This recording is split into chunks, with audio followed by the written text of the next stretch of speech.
మనమే. ప్లాట్ విషయానికి వచ్చేస్తే మనం విక్రమ్ హీరో గాలికి తిరుగుతూ ఉంటారనమాట. అట్ ది సేమ్ టైం మన సుభద్ర తనైతే ఒక రెస్పాన్సిబుల్ ఉమెన్.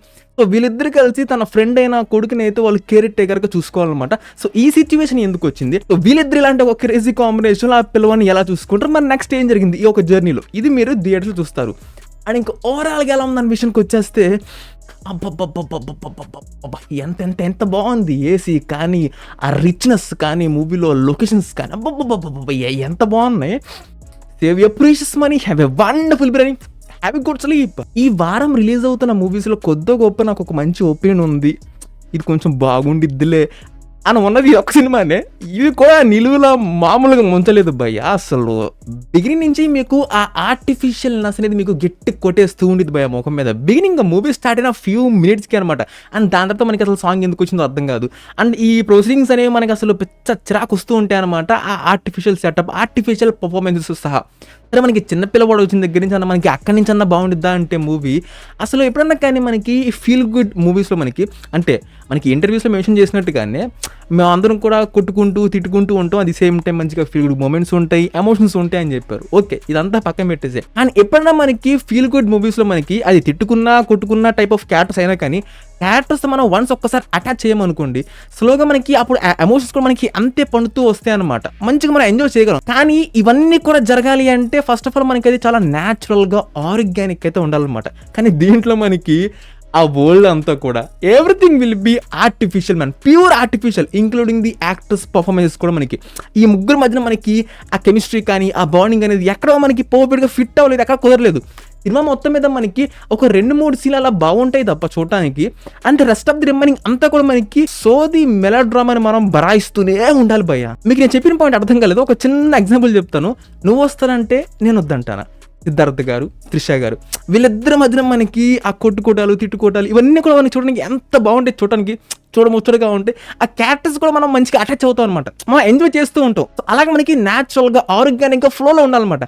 కానీ ఇక్కడ మనకి తిట్టుకోటాలు కొట్టుకోటాలు ఏది కూడా మనకి ఒక న్యాచురల్ ఫీలింగ్ అనేది రాదు. ఎందుకంటే అక్కడ మనకి సెటప్ కానీ అదంతా కూడా వాళ్ళు పర్ఫెక్ట్గా ఫిట్టింగ్ అయితే చేసుకోలేదు అనమాట. పర్ఫార్మెన్స్ అందరికీ కూడా చాలా ఆర్టిఫిషియల్గా ఉంటాయి. ఇదంతా ఒక దరిద్రం బాబు అంటే మధ్యలో మనకి కొంతమంది క్యారెక్టర్స్ని తీసుకొస్తారు భయ్య. ఎందుకు వస్తారో అర్థం కాదు, ఎందుకు వెళ్ళిపోతారో అర్థం కాదు. దానికి పర్ఫెక్ట్గా కన్క్లూజన్ కూడా ఇవ్వరనమాట.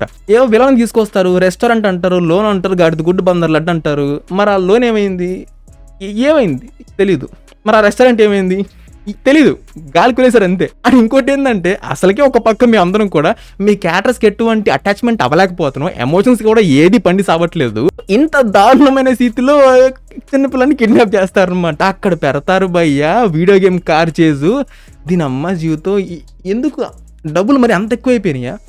దాన్ని ఇంకో విధంగా మంచిగా డీల్ చేసుకోవచ్చు, ఇంకొంచెం బెటర్గా సీన్స్ని మంచిగా రాసుకోవచ్చు. రైటింగ్ అనేది అంత దారుణంగా ఉండేది. ఓరే బాబు ఇదే దరిద్రం అనుకుంటే. అండ్ ఈ ఫస్ట్ హాఫ్కే సవాల్ అయితే కొంచెం గట్టిగా లేచిపోతాయి అనమాట. అండ్ సెకండ్ హాఫ్కి అయితే ఈ మెలో డ్రామా దెబ్బకి పూడ్చిపెట్టిన మిమ్మల్ని మళ్ళీ పైకి లేపి మళ్ళీ పుడుస్తారనమాట.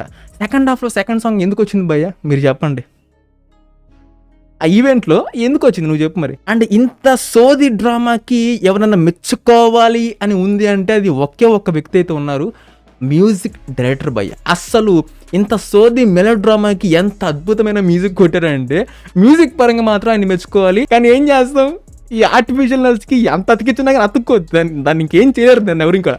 అట్ ది సేమ్ టైం ఆ ఒక బెలూన్ది, ఆ హాట్ బెలూన్స్ అనమాట మొత్తం కూడా మనకి క్లియర్గా ఆ విఎఫ్ఎక్స్ వర్క్ అనేది ఎంత దారుణంగా ఉందంటే క్యారెక్టర్స్ యొక్క అవుట్లైన్స్ అనేవి కూడా స్పష్టంగా కనిపిస్తున్నాయి.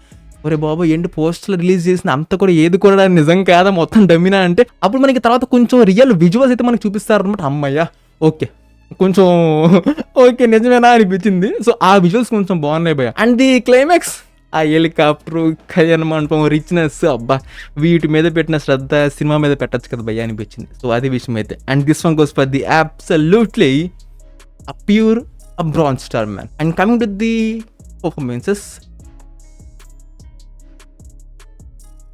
అంటే ఆలోచిస్తున్నాను అసలు ఎవరిదైనా న్యాచురల్గా ఉందామని కనీసం ఎక్కడ ఒక చాటన్నా అని ఏమో నాకైతే అనిపించలేదు, తీసేయండి ఇంకా. And coming to the background score, cinema మొత్తం మీద నిజాయితీగా కాలర్ ఎగరేసి మరి నేను పనిచేశాను అని గర్వంగా చెప్పుకోవాలి అంటే మ్యూజిక్ డైరెక్టర్ భయ్య చాలా 100% న్యాయం అయితే చేశాడు. ప్రొడక్షన్ క్వాలిటీ, సినిమాటోగ్రఫీ, లొకేషన్స్ ఏం అసలు క్వాలిటీ మామూలుగా లేదు. దీని మీద పెట్టిన శ్రద్ధ కంటెంట్ మీద పెట్టుంటే చాలా బాగుండేది. సో అది విషయం అయితే.